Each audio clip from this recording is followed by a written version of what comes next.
All right, this video is how to create graffiti.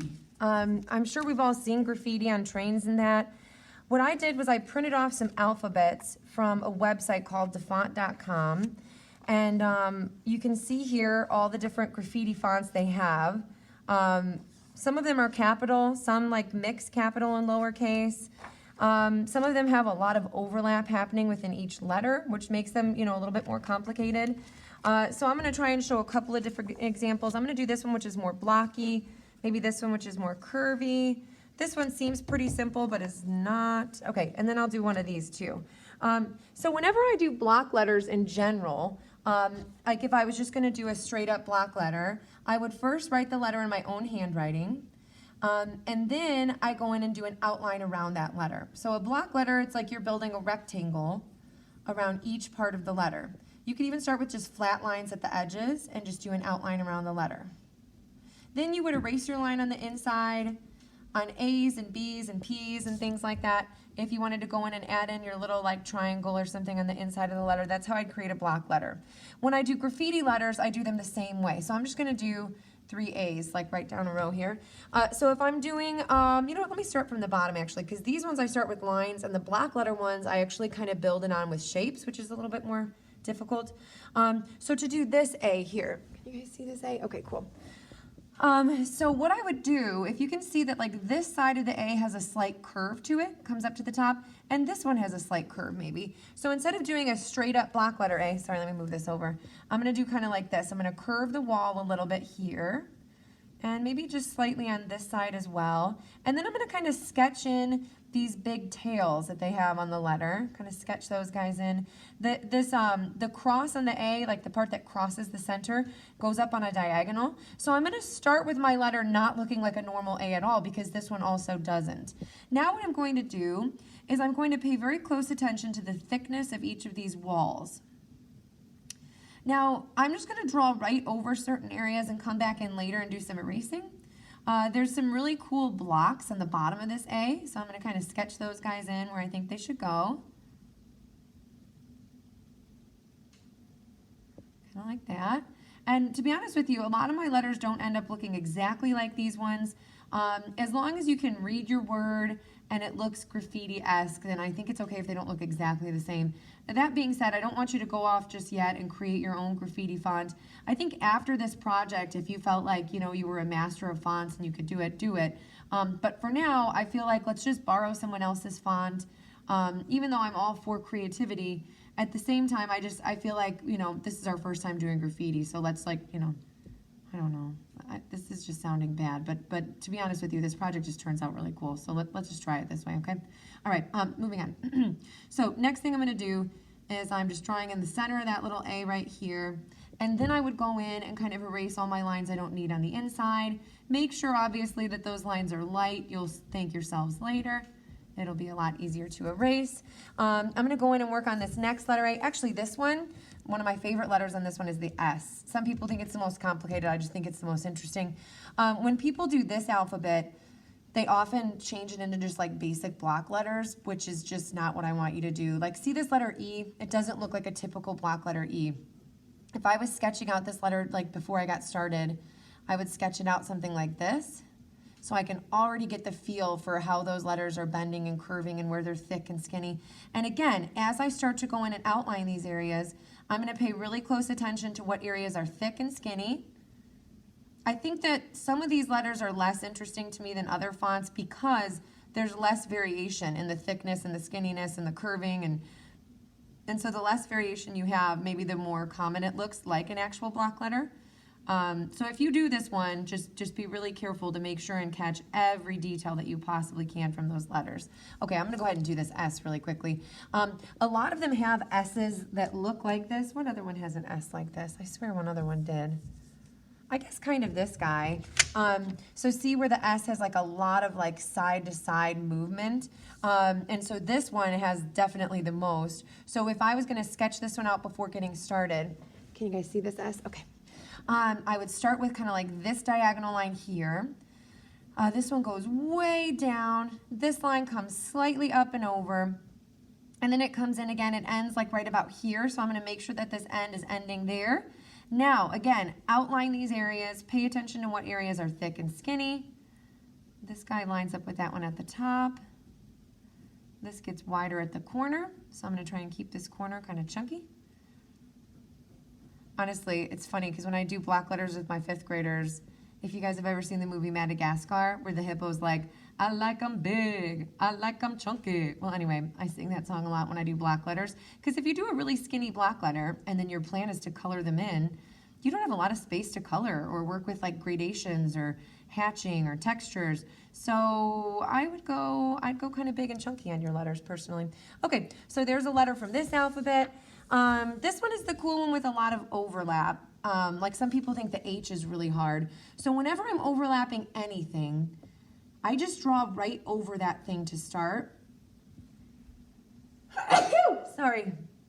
Ooh, allergic to children. Okay, anyway, moving on. And then after I do my overlap to start, even when I'm drawing in these shapes, I will still overlap them. So like this guy's gonna overlap here. I'm trying to pay attention now to what areas are thick and skinny. On this H, what you might have to do is you might have to make adjustment as you go. Like, you know, if something needs to be scooted over a little bit.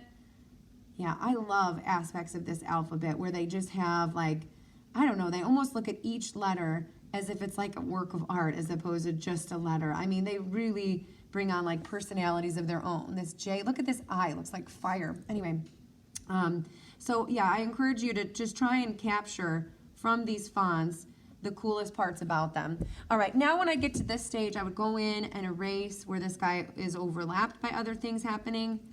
See, so this one will go over that one, and simple enough. Okay, do I need to do any other letters from this alphabet? The S in this one's pretty cool. I'll go ahead and throw in an S really quickly. This guy goes over, comes across, goes back down. All right, this one has a really big bottom section here, kind of comes out like this. Almost looks like a chin or something at the bottom there. Oop, went out a little big on that side. Up here, and the cool thing about these letters too is that like there's not a lot of space inside the letter. Like this one has a lot of blocky areas inside. These have almost like no space inside, which is fun for a change.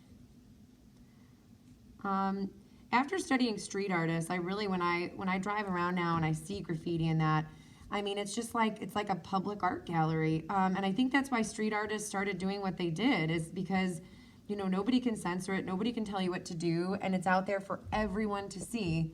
So, not that I'm telling you to go graffiti up the world, I'm just saying that, you know, there's perks. So, okay, you know what, let me just kind of cross this guy over here so I can show you some of these letters. Now the block letters, I have a capital and lowercase block letter. These ones are a little bit more difficult sometimes for people to see. Sometimes they're easier. Sometimes they jump on this alphabet and they just like, you know, start and it just looks great. I'm gonna start with this letter A. So when I start with the letter A, I just kind of start going around the outside of the letter, which is the opposite of how I start in the other ones. But I'm just kind of blocking in like okay, here's kind of the parameters of the letter. Here's how much space my letter's gonna take up. Because honestly, a lot of people run into problems with spacing. In every font project, every sign, everything like that, spacing is key and it's really difficult. After I get done doing these letters, I'll try and show you guys a little excerpt on spacing. I'm gonna go ahead and just do this B right here. So again, I'm just kind of moving around the outside of the letter. You guys could even, if you wanted to, just do like a basic shape for this area and a basic shape for this area, just to kind of say like, okay, here's my B, here's about how much space it's gonna take up. Now I'm gonna go in, I'm gonna add some of these other tiny little details that we're missing. You know, really exaggerate if an area gets thicker or skinnier. These inside pieces on this alphabet, kind of like the one we were just doing, are really tiny. They have really tiny spaces inside there. What's another cool one on this one? Some of these letters, you know, start not even to look like those letters anymore. Some of them are really just kind of abstracted, but look pretty awesome. So I'm going to leave it there. On the back side, I'm going to show you guys how to start building on your word. So in our project, we are thinking of a word, and by the way, you could do this on much larger paper. You know what, I'm just going to show you my example really quickly. Sorry, we're going to walk for a second. So here's my example of a word I did. It's compassionate. I actually did this one in oil pastels. And then when laminated, it kind of like moved flecks of those colors all over. So I think I'm probably gonna do another example. But I'm gonna stick with my word compassionate because as a teacher and an art teacher, I feel like it's something that I just truly am. So think of a positive attribute about yourself. And then when you have that positive attribute, then you can make sure it's spelled right, obviously, and then go ahead and write your word. Something else a lot of graffiti artists do is they do a lot of overlap. So like in my word compassionate, let's see, I think I'm gonna do, which font do I wanna do? Oh, this is my favorite one, I think. Okay, I'm gonna do this one. So if I'm starting out this big, it is very unlikely that I'm gonna fit that whole long word on there. So maybe I'll just say, okay, see, we're gonna go a little smaller. I'm gonna stagger, which means my letters are gonna go up and down. Now, something about staggering, you don't want to stagger too much because then it can look like, see how I'm trying to do compassionate, but it looks like I'm writing two separate words. So the rule with stagger is 50%. You can't go lower than 50% of the last letter, okay? Or if you're going higher then, don't raise that P up higher than 50% on your M, okay? So anyway, I'm going to write the word compassionate. Now, this is where spacing becomes really difficult. Compassion, sorry, let me... a lot of people get to this point where they're trying to like squeeze in letters at the end. If you get to that point, you don't like the way it looks, erase it and write it again. That's why we write it out in our own handwriting. Some of you are gonna be like, yeah, I'm not gonna write it out in my own handwriting. She's crazy. And then you're gonna have a lot of problems. You're gonna spend 45 minutes on the C-O-M-P. You're gonna end up here and you're gonna be like, man, I can't fit the rest of my word. So just trust me on that one. Erase it, space it again. Make sure the spacing is perfect before you get started. Now, when you start transforming these into graffiti letters, what you're gonna do is, can you guys see the C over here? Okay, cool. You are going to just say, okay, this is the amount of space that my letter C can take up. And by the way, pretend that my spacing was perfect, even though it's not that great. Okay, so I'm gonna go in, I'm gonna say, okay, here's my C. If I wanna look a little bit more like that letter C, maybe I'll make it a little bit wider because I have the room to do so. But sometimes what you'll have to do is you'll have to take that graffiti letter and just elongate it a little bit. Now I'm gonna start blocking in the top area on this letter C. This guy kind of cuts in here, stays pretty wide in the corner. Comes out real big right here. Has like a little rectangle in that corner. And then it's got this little like, I don't know, trapezoid sticking out up there, okay? All right, there's my letter C. When I go to start my letter O, I'm going to overlap this C. Graffiti artists like overlap. They overlap so much you can barely read sometimes.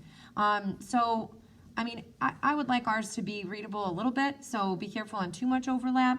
But if it takes someone a little while and they look at it and they say, like, what does that say? And then they can kind of figure it out, that's okay too. Because we're kind of taking a word and we're turning it into art as opposed to just to be read. You know what I'm saying? It's also to be looked at and to be like considered as an art form kind of, okay? All right, so let's see. I'm going to make this wall on the inside. This guy's got some overlap happening. All right, there's my letter O. All right, M, this M's got a lot going on. There's like shapes on every corner. This guy kind of comes in like that. So I'm just building on one wall at a time. I'm going to overlap this O. And by the way, I'll show you what to do on that overlap to make it not look so confusing. Because right now I understand that it looks like, what is she writing? This looks like chaos. Okay. And that's the thing, I guess, that makes graffiti fun. And fun for middle schoolers is that it is kind of chaotic. It's a little bit more like, hey, you know, I'm breaking the rules to just write this message to you or whatever. And so that's why we study it. And they also, a lot of street artists nowadays, they broke away from street art and graffiti being like solely associated with like drugs and gangs, and they made it more of an art form. So, okay, so now I'm going to decide, I think I want my C to come in front of my O, so I'm going to erase inside the C. And you know what, I actually think I want my M to come in front of the O too, so that O is kind of just like tucked back there. And you guys just decide as you go along which letter you want to come in front and go behind as you go along, and then just erase inside those letters. Obviously, you'd want to go in after you get done and erase any like guidelines or anything you had going on in there. If you had some guidelines in the background that you didn't end up using or something, that's when you want to start cleaning up your edges and getting ready for color and such.